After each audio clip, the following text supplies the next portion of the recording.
रोचक कहानियों की श्रृंखला में आपका स्वागत है। लीजिए सुनते हैं महान कहानीकार मुंशी प्रेमचंद जी की एक और सुप्रसिद्ध कहानी जिसका नाम है खुदाई फौजदार। तो लीजिए प्रारंभ करते हैं कहानी।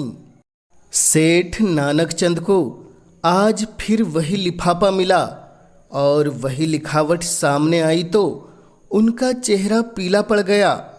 लिफाफा खोलते हुए हाथ और हृदय दोनों कांपने लगे। खत में क्या है यह उन्हें खूब मालूम था। इसी तरह के 2 खत पहले पा चुके थे।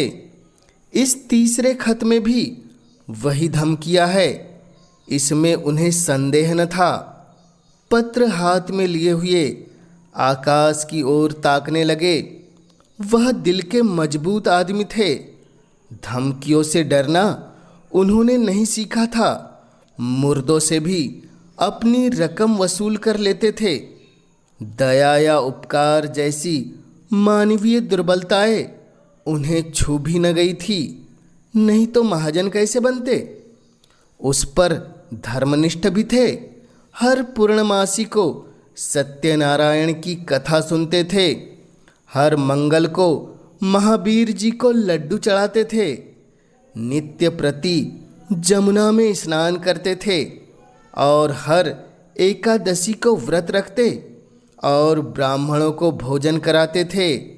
और इधर जब से घी में करारा नफा होने लगा, एक धर्मशाला बनवाने की फिक्र में थे। जमीन ठीक कर ली थी। उनके असामियों में सैकड़ों ही थवई और बेलदार थे जो केवल सूद में काम करने को तैयार थे। इंतजार था कि कोई ईंट और चूने वाला फंस जाए और 10-20 हजार का दस्तावेज लिखा ले तो सूद में ईंट और चूना भी मिल जाए। इस धर्मनिष्ठा ने उनकी आत्मा को और भी शक्ति प्रदान की थी। देवताओं के आशीर्वाद और प्रताप से उन्हें कभी किसी सौदे में घाटा नहीं हुआ और भीषण परिस्थितियों में भी वह स्थिरचित्त रहने के आदी थे। किंतु जब से यह धमकियों से भरे हुए पत्र मिलने लगे थे, उन्हें बरबस तरह तरह की शंकाएं व्यथित करने लगी थी। कहीं सचमुच डाकुओं ने छापा मारा तो कौन उनकी सहायता करेगा। देवी देवताओं में तो देवताओं की सहायता पर वह ताकिया कर सकते थे, पर सिर पर लटकती हुई इस तलवार के सामने वह श्रद्धा कुछ काम न देती थी।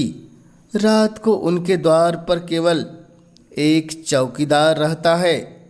अगर 10-20 हथियारबंद आदमी आ जाए तो वह अकेला क्या कर सकता है। शायद उनकी आहट पाते ही भाग खड़ा हो। पड़ोसियों में ऐसा कोई नजर नहीं आता था जो इस संकट में काम आवे। यद्यपि सभी उनके आसामी थे या रह चुके थे, लेकिन यह एहसान फरामोशों का संप्रदाय है। जिस पत्तल में खाते हैं उसी में छेद करते हैं। जिसके द्वार पर अवसर पड़ने पर नाक रगड़ना है उसी का दुश्मन हो जाते हैं। इनसे कोई आशा नहीं। हाँ, किवाड़े सुदृढ़ है, उन्हें तोड़ना आसान नहीं। फिर अंदर का दरवाज़ा भी तो है। 100 आदमी लग जाए तो हिलाए न हिले और किसी ओर से हमले का खटका नहीं। इतनी ऊंची सपाट दीवार पर कोई क्या खाक चढ़ेगा। फिर उनके पास राइफलें भी तो है। एक राइफल से वह दर्जनों आदमियों को भून कर रख देंगे। मगर इतने प्रतिबंधों के होते हुए भी उनके मन में एक हुक सी समाई रहती थी। कौन जाने चौकीदार भी उन्हीं से मिल गया हो, खिदमतगार भी आस्तीन के सांप हो गए हो। इसलिए वह बहुधा अंदर ही रहते थे और जब तक मिलने वालों का पता ठिकाना न पूछ ले, उनसे नहीं मिलते थे। फिर भी 2-4 घंटे तो चौपाल में बैठना ही पड़ता था, नहीं तो सारा कारोबार मिट्टी में न मिल जाता।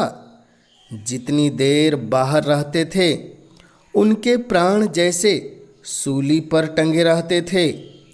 उधर उनके मिजाज में बड़ी तब्दीली हो गई थी। इतने विनम्र और मिष्टभाषी वह कभी न थे। गालियाँ तो क्या, किसी से तू तरार भी न करते। सूद की दर भी कुछ घटा दी थी, लेकिन फिर भी चित्त को शांति न मिलती थी।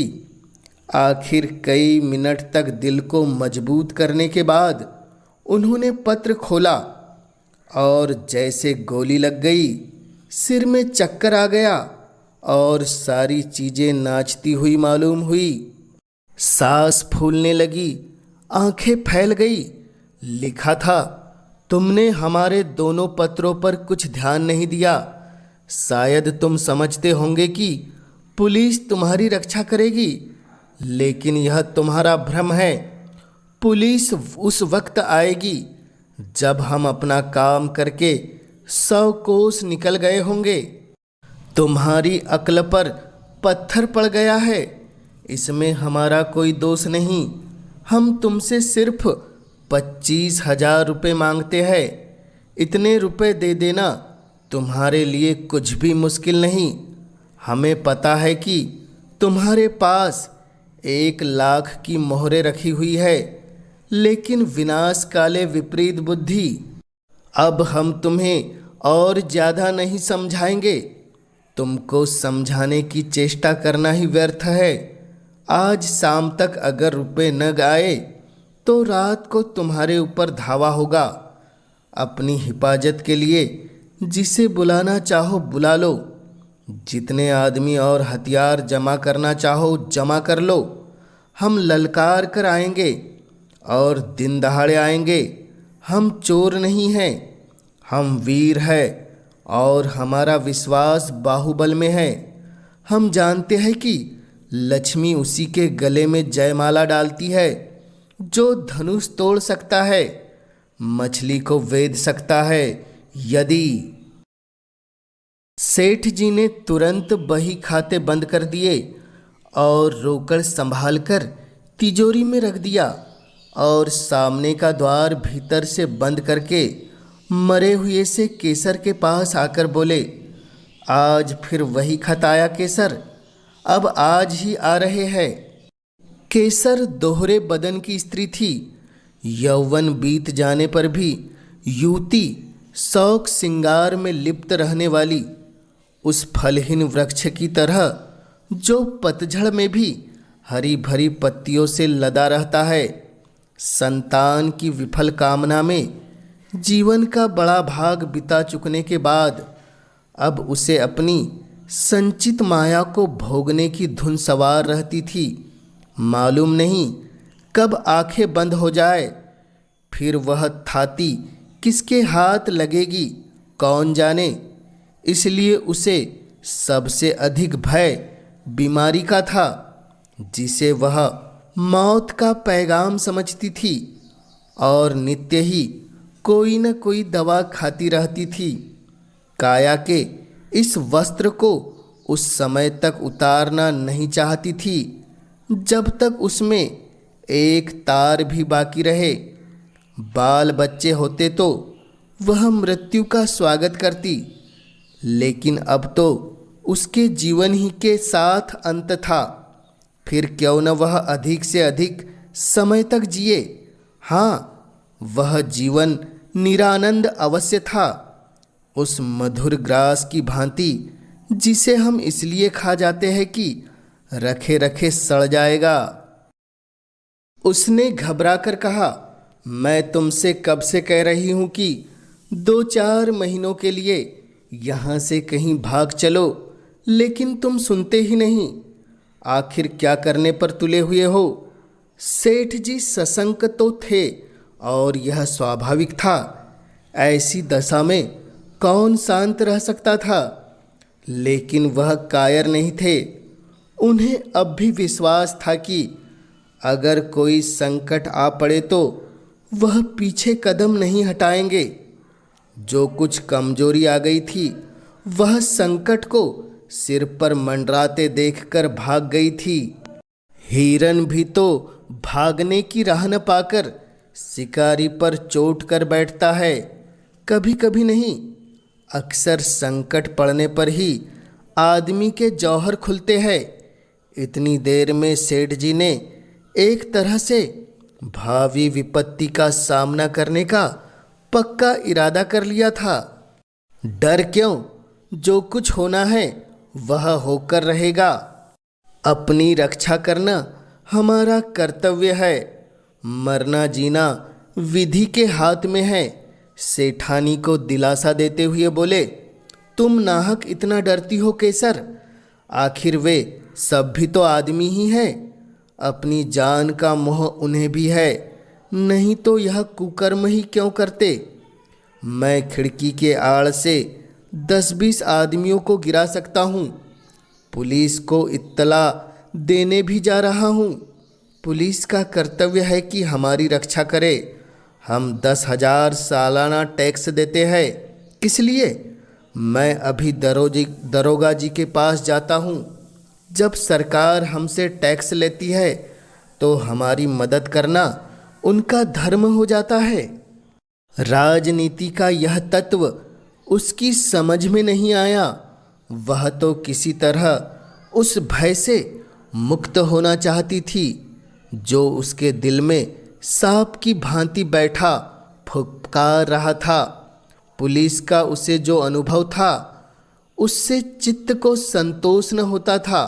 बोली, पुलिस वालों को बहुत देख चुकी, वारदात के समय तो उनकी सूरत नहीं दिखाई देती, जब वारदात हो चुकी तब अलबत्ता शान के साथ आकर रोब जमाने लगते हैं। पुलिस तो सरकार का राज चला रही है, तुम क्या जानो। मैं तो कहती हूँ यूं अगर कल वारदात होने वाली होगी तो पुलिस को खबर देने से आज ही हो जाएगी। लूट के माल में इनका भी साझा होता है। जानता हूँ, देख चुका हूँ और रोज देखता हूँ, लेकिन मैं सरकार को 10,000 का सालाना टैक्स देता हूँ। पुलिस वालों का आदर सत्कार भी करता रहता हूँ।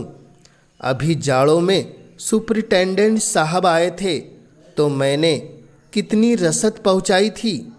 एक पूरा कनस्तर घी और एक बोरी शक्कर भेजी थी। यह सब खिलाना पिलाना किस दिन काम आएगा। हाँ, आदमी को 16 आने दूसरों के भरोसे नहीं बैठना चाहिए। इसलिए मैंने सोचा है तुम्हें भी बंदूक चलाना सिखा दूँ।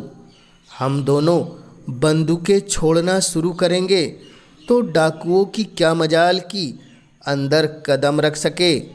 प्रस्ताव हास्यजनक था। केसर ने मुस्कुराकर कहा, हाँ और क्या, अब आज मैं बंदूक चलाना सीखूंगी। तुमको जब देखो हंसी ही सूझती है। इसमें हंसी की क्या बात है। आजकल तो औरतों की फौज बन रही है। सिपाहियों की तरह औरतें भी कवायद करती है, बंदूक चलाती है, मैदानों में खेलती है। औरतों के घर में बैठने का जमाना अब नहीं है। विलायत की औरतें बंदूक चलाती होगी, यहाँ की औरतें क्या चलाएगी। हाँ, हाथ भर की जबान चाहे चला ले। यहाँ की औरतों ने बहादुरी के जो काम किए हैं उनसे इतिहास के पन्ने भरे पड़े हैं। आज दुनिया उन वृतांतों को पढ़कर चकित हो जाती है। पुराने जमाने की बातें छोड़ो, तब औरतें बहादुर रही होगी। आज कौन बहादुरी कर रही है। वाह, अभी हजारों औरतें घर बार छोड़कर हंसते हंसते जेल चली गई। यह बहादुरी नहीं थी। अभी पंजाब में हरनांद कुंवर ने अकेले 4 सशस्त्र डाकुओं को गिरफ्तार किया और लाट साहब तक ने उनकी प्रशंसा की। क्या जाने वे कैसी औरतें हैं। मैं तो डाकुओं को देखते ही चक्कर खाकर गिर पड़ूंगी। उसी वक्त नौकर ने आकर कहा, सरकार, थाने से 4 कांस्टेबल आए हैं, आपको बुला रहे हैं। सेठ जी प्रसन्न होकर बोले, थानेदार भी है? नहीं सरकार, अकेले कांस्टेबल है। थानेदार क्यों नहीं आया? यह कहते हुए सेठ जी ने पान खाया और बाहर निकले। सेठ जी को देखते ही चारों कांस्टेबलों ने झुककर सलाम किया, बिल्कुल अंग्रेजी कायदे से, मानो अपने किसी अफसर को सैल्यूट कर रहे हो। सेठ जी ने उन्हें बेंचों पर बैठाया और बोले, दरोगा जी का मिजाज तो अच्छा है, मैं तो उनके पास आने वाला था। चारों में से जो सबसे प्रौढ़ था, जिसकी आस्तीन पर कई बिल्ले लगे हुए थे, वह बोला, आप क्यों तकलीफ करते हैं? वह तो खुद ही आ रहे हैं, पर एक बड़ी ज़रूरी तहकीकात आ गई, इससे रुक गए। कल आपसे मिलेंगे। जब से यहाँ डाकुओं की खबर आई है, बेचारे बहुत घबराए हुए हैं। आपकी तरफ हमेशा उनका ध्यान रहता है। कई बार कह चुके कि मुझे सबसे ज़्यादा फिक्र सेठ जी की है। गुमनाम खत तो आपके पास भी आए होंगे।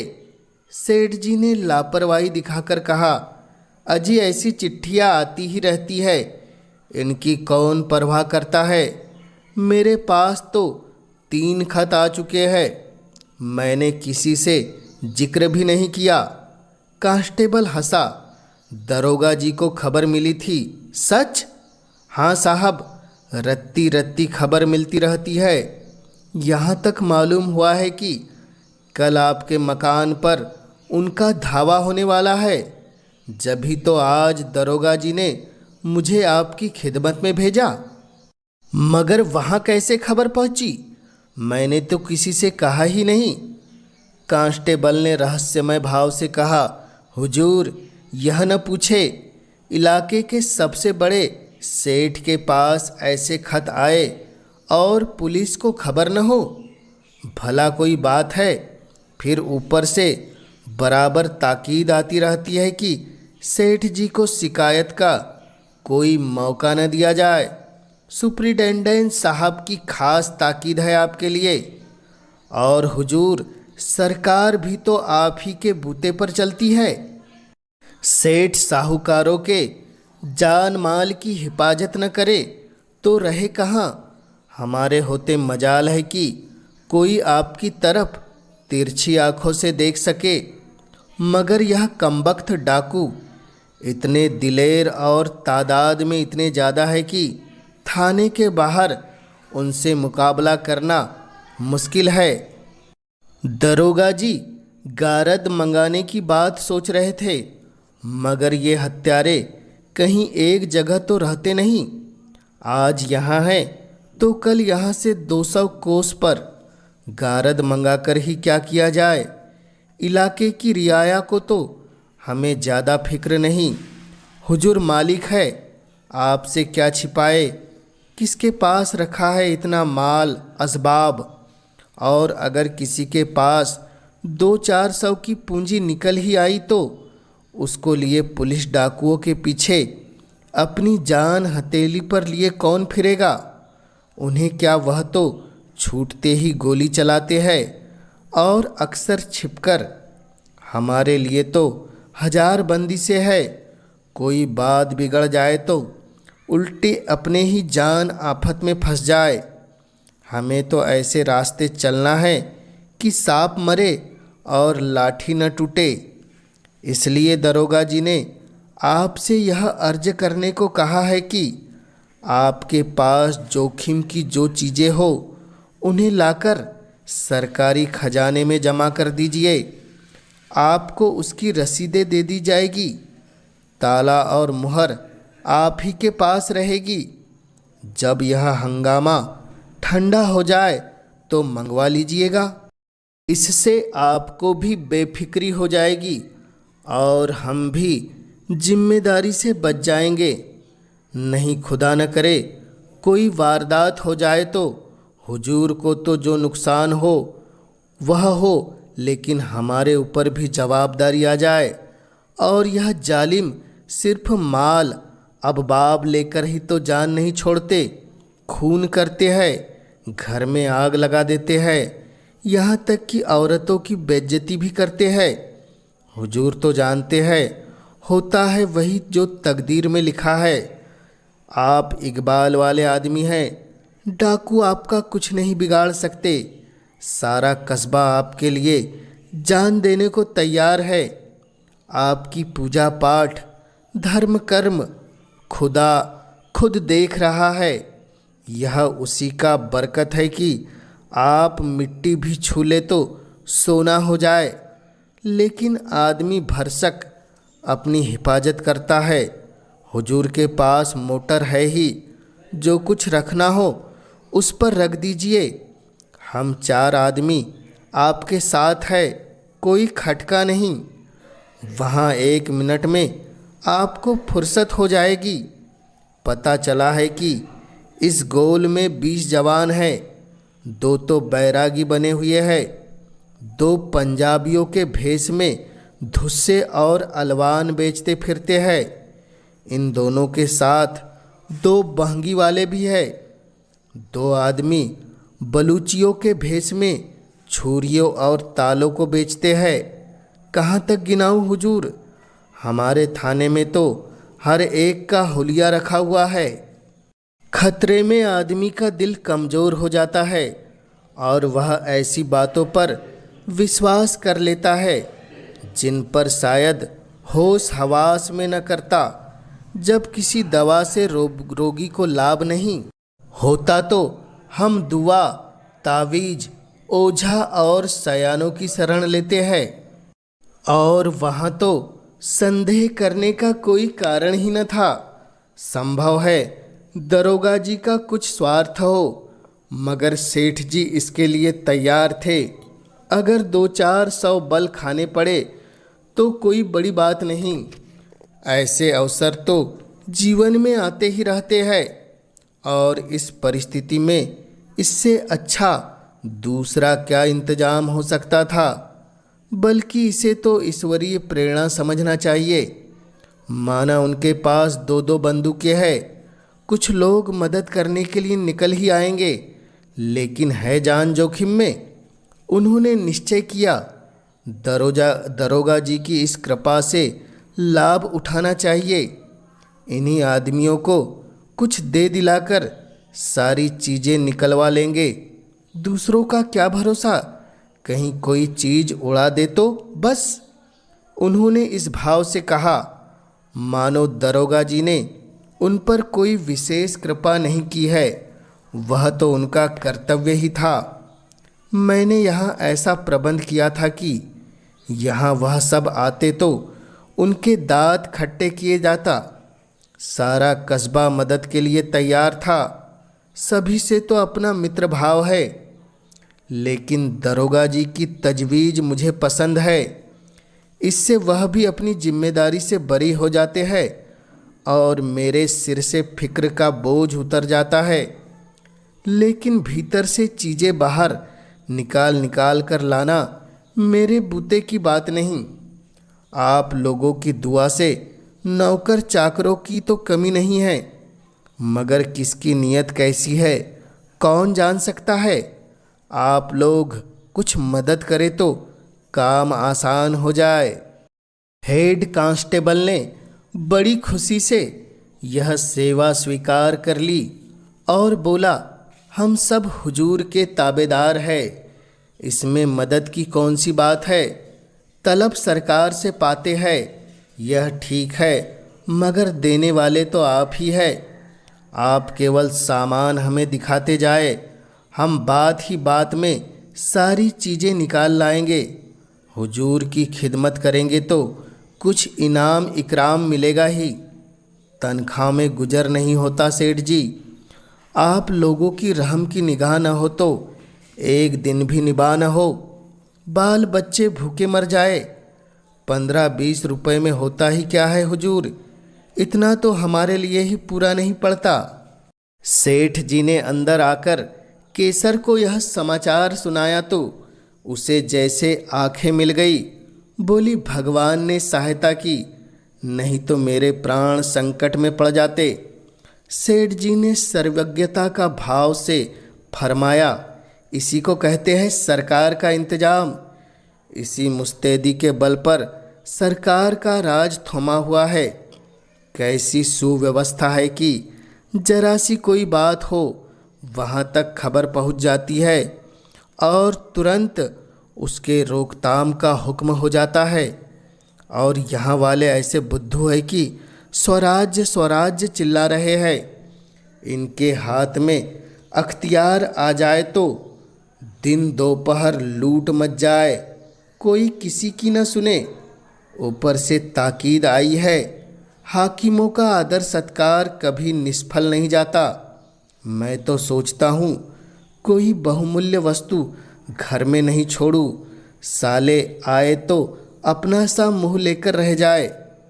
केसर ने मन ही मन प्रसन्न होकर कहा, कुंजी उनके सामने फेंक देना कि जो चीज़ चाहो निकाल ले जाओ। साले झेंप जाएंगे, मुंह में कालिख लग जाएगी। घमंड तो देखो कि तिथि बता बता कर आते हैं। यह नहीं समझे कि अंग्रेजी सरकार का राज है। तुम डाल डाल चलो तो हम पात पात चलते हैं। समझे होंगे कि धमकी में आ जाएंगे। 3 कांस्टेबलों ने आकर संदूकचे और सेफ निकालने शुरू किए। एक बाहर सामान को मोटर पर लाद रहा था और हर एक चीज़ को नोटबुक पर टांगता जाता था। आभूषण, मोहरे, नोट, रुपये, कीमती कपड़े, साड़ियाँ, लहंगे, साल दुसाले सब कार में रख दिए गए। मामूली बर्तन, लोहे लकड़ी के सामान, फर्श आदि के सिवा घर में और कुछ न बचा। और डाकुओं के लिए ये चीज़ें कौड़ी की भी नहीं। केसर का सिंगारदान खुद सेठ जी लाए और हेड के हाथ में देकर बोले, इसे बड़ी हिफाजत से रखना भाई। हेड ने सिंगारदान लेकर कहा, मेरे लिए एक एक तिनका इतना ही कीमती है। सेठ जी के मन में एक संदेह उठा। पूछा, खजाने की कुंजी तो मेरे ही पास रहेगी और क्या? यह तो मैं पहले ही अर्ज कर चुका, मगर यह सवाल आपके दिल में क्यों पैदा हुआ? यूं ही पूछा था। सेठ जी लज्जित हो गए। नहीं, अगर आपके दिल में कुछ सुबह हो तो हम लोग यहाँ भी आपकी खिदमत के लिए हाजिर है। हाँ, हम जिम्मेदार न होंगे। अजी नहीं डेढ़ साहब, मैंने यूं ही पूछ लिया था। यह फिरिस्त तो मुझे दे दोगे ना? फिरिस्त आपको थाने में दरोगा जी के दस्तखत से मिलेगी। इसका क्या एतबार? कार पर सारा सामान रख दिया गया। कस्बे के सैकड़ों आदमी तमाशा देख रहे थे। कार बड़ी थी पर ठसाठस भरी हुई थी। बड़ी मुश्किल से सेठ जी के लिए जगह निकली। चारों कांस्टेबल आगे की सीट पर सिमट कर बैठे। कार चली। केसर द्वार पर इस तरह खड़ी थी मानो उसकी बेटी विदा हो रही हो। बेटुई ससुराल जा रही है जहां वह मालकिन बनेगी, लेकिन उसका घर सूना किए जा रही है। थाना यहाँ से 5 मील पर था। कस्बे से बाहर निकलते ही पहाड़ों का पथरीला सन्नाटा था, जिसके दामन में हरा भरा मैदान था और इसी मैदान के बीच में लाल मोरम की सड़क चक्कर खाते हुई लाल सांप जैसी निकल गई थी। हेड जी ने सेठ जी से पूछा, यह कहाँ तक सही है कि सेठ जी, आज से 25 साल पहले आपके बाप केवल लोटा डोर लेकर यहाँ खाली हाथ आए थे? सेठ जी ने गर्व से कहा, बिल्कुल सही। मेरे पास कुल 3 रुपये थे। उसी से आटे दाल की दुकान खोली थी। तकदीर का खेल है, भगवान की दया चाहिए। आदमी के बनते बिगड़ते देर नहीं लगती। लेकिन मैंने कभी पैसों को दांतों से नहीं पकड़ा। यथाशक्ति धर्म का पालन करता गया। धन की शोभा धर्म ही से ही है, नहीं तो धन से कोई फायदा नहीं। आप बिल्कुल ठीक कहते हैं सेठ जी। आपकी मूरत बनाकर पूजना चाहिए। 3 रुपये से लाख कमा लेना मामूली काम नहीं है। आधी रात तक सिर उठाने की फुर्सत नहीं मिलती खान साहब। आपको तो यह सब कारोबार जंजाल सा लगता होगा। जंजाल तो है ही, मगर भगवान की ऐसी माया है कि आदमी सब कुछ समझकर भी इसमें फंसा जाता है और सारी उम्र फंसा रहता है। मौत आ जाती है तभी छुट्टी मिलती है। बस यही अभिलाषा है कि कुछ यादगार छोड़ जाऊं। आपके कोई औलाद हुई या नहीं? भाग्य में न थी खां साहब, और क्या कहूँ। जिनके घर में भुनी भांग नहीं है, उनके यहाँ घास फूस की तरह बच्चे ही बच्चे देख लो। जिन्हें भगवान ने खाने को दिया है, वे संतान का मुंह देखने को तरसते हैं। आप बिल्कुल ठीक कहते हैं सेठ जी। जिंदगी का मज़ा संतान से है। जिसके आगे अंधेरा है, उसके लिए धन दौलत किस काम का। ईश्वर की यही इच्छा है तो आदमी क्या करे। मेरा बस चलता तो माया जाल से निकल भागता खां साहब। एक क्षण भर यहाँ न रहता, कहीं तीर्थ स्थान में बैठकर भगवान का भजन करता। मगर करूँ क्या, माया जाल तोड़े नहीं टूटता। एक बार दिल मजबूत करके तोड़ क्यों नहीं देते। सब उठाकर गरीबों को बांट दीजिए।